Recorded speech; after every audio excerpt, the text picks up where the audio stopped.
KM 062540342328. Saya dari jurusan Teknik Elektro, Prodi D4 Teknik Elektro. Pada video kali ini, saya akan memaparkan analisis proposal penelitian dengan judul Analisis Jaringan Sosial dalam Perebutan Sumber Daya di Kawasan Sagara Anakan, Cilacap, Jawa Tengah yang disusun oleh Zalfa Castella Dasha Asiko. Pembahasan ini meliputi latar belakang pemilihan topik, masalah penelitian, metode penelitian, serta kekurangan dari proposal tersebut. Yang pertama, latar belakang pemilihan judul.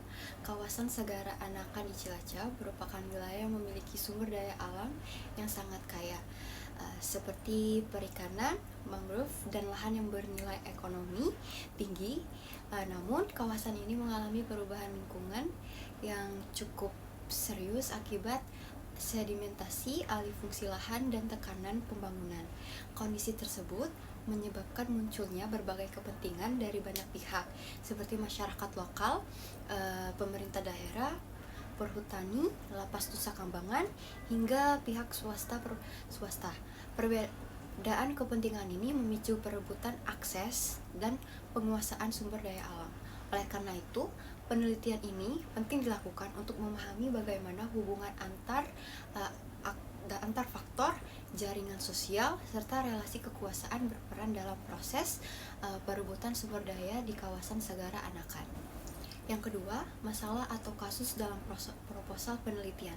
Masalah utama dalam proposal ini adalah terjadinya konflik atau kontestasi antar aktor dalam pemanfaatan sumber daya alam di Sagara Anakan.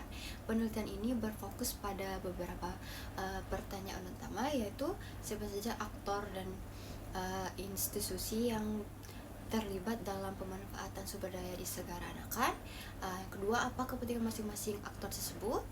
Ketiga, bagaimana jaringan sosial dibangun dan dimanfaatkan oleh aktor-aktor tersebut.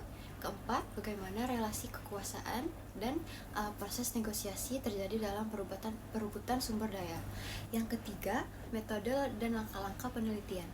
Penelitian ini menggunakan pendekatan eksploratif dengan metode campuran, yaitu kuantitatif dan kualitatif. Langkah-langkah penelitian ini meliputi yang pertama tahapan persiapan, yaitu penyusunan proposal, instrumen penelitian, dan perizinan.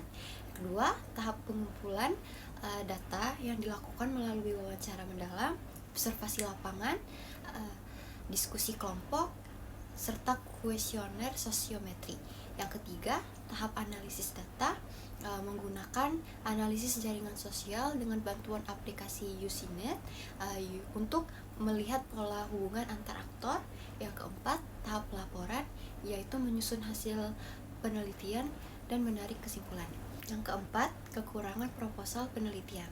Meskipun proposal ini sudah cukup komprehensif, masih terdapat beberapa kekurangan. Antara lain, yang pertama, ruang lingkup peneliti yang cukup luas sehingga berpotensi kurang mendalam pada masing-masing aktor. Yang kedua, penjelasan mengenai proporsi metode kuantitatif dan kualitatif belum dijabarkan secara rinci. Yang ketiga, hasil penelitian sulit digeneralisasikan karena hanya berfokus pada satu wilayah. Keempat, ketergantungan pada data wawancara dapat menimbulkan bias subjektivitas informan. Namun demikian, proposal ini tetap memiliki nilai yang penting dalam memahami konflik sumber daya dari perspektif jaringan sosial. Demikian hasil analisis penelitian proposal jaringan sosial dalam perebutan sumber daya di kawasan Sagara Anakan. Terima kasih atas perhatiannya.